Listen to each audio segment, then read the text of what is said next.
और वहीं देखिए, ईरान पर हमलों के बीच ट्रंप और नेतन्याहू की फोन पर बातचीत हुई है। बड़ी खबर आपको बता रहे, क्षेत्रीय हालात और सैन्य कार्रवाई पर चर्चा हुई है दोनों नेताओं के बीच में। अमेरिका इजरायल के बीच लगातार समन्वय भी इस बीच जारी है।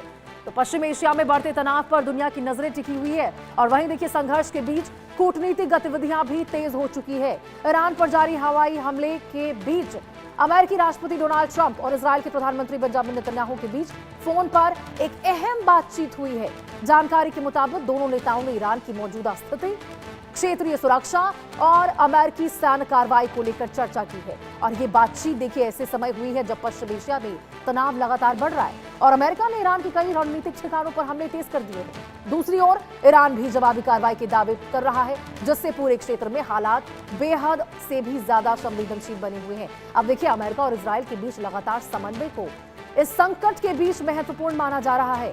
वैश्विक समुदाय की नजर अब इस बात पर टिकी हुई है कि आने वाले घंटों में संघर्ष किस दिशा में बढ़ता है और क्या कूटनीतिक प्रयास तनाव को कम कर पाएंगे। हालांकि देखिए, ये तो देखने वाली बात होगी कि आखिर नेतन्याहू और ट्रंप के बीच में फोन पर बातचीत क्या हुई है, क्योंकि बातचीत तो पहले भी दोनों नेताओं के बीच में हुई।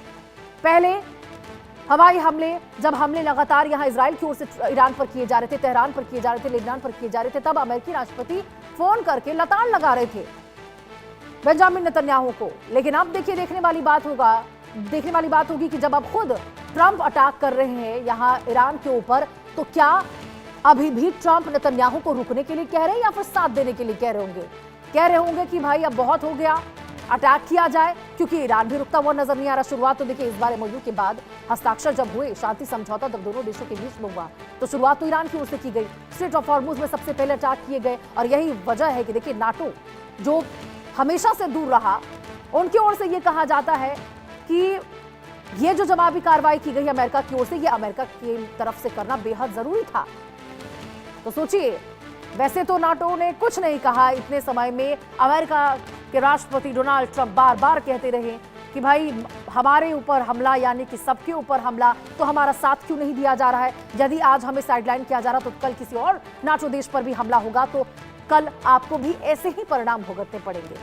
तो या तो देखिए, दो चीजें हो सकती है, या तो अब नाटो को पता चल गया है कि भाई अब युद्ध किस प्रकार से, किस दिशा में जा रहा है, हस्तक्षेप करना बेहद जरूरी हो चुका है, या तो अमेरिकी राष्ट्रपति डोनाल्ड ट्रंप की ओर से ये जो लगातार धमकियों का दौर जारी है, ऐसे में एक डर, एक वो तनाव, एक जो दबाव है वो बढ़ाने की कोशिश, और शायद इस वजह से ये बयान नाटो की ओर से दिए गए हों। बहरहाल आपको बता दें, अमेरिका और इजरायल के बीच में कूटनीतिक जो चर्चाएं हैं वो तेज हो चुकी है। अब देखिए, ट्रंप और नेतन्याहू की फोन पर बातचीत हुई है। ईरान जो हमले कर रहा है उसको लेकर बातचीत हुई है, अमेरिका जो पलटवार कर रहा है उसको लेकर बातचीत हुई है, और ईरान पर हमले जोरदार अब अमेरिका की ओर से देखे जा रहे हैं। और इस बीच देखिए, हमलों के बीच एक बार फिर से अमेरिकी राष्ट्रपति डोनाल्ड ट्रंप और बेंजामिन नेतन्याहू के बीच में बातचीत हुई है।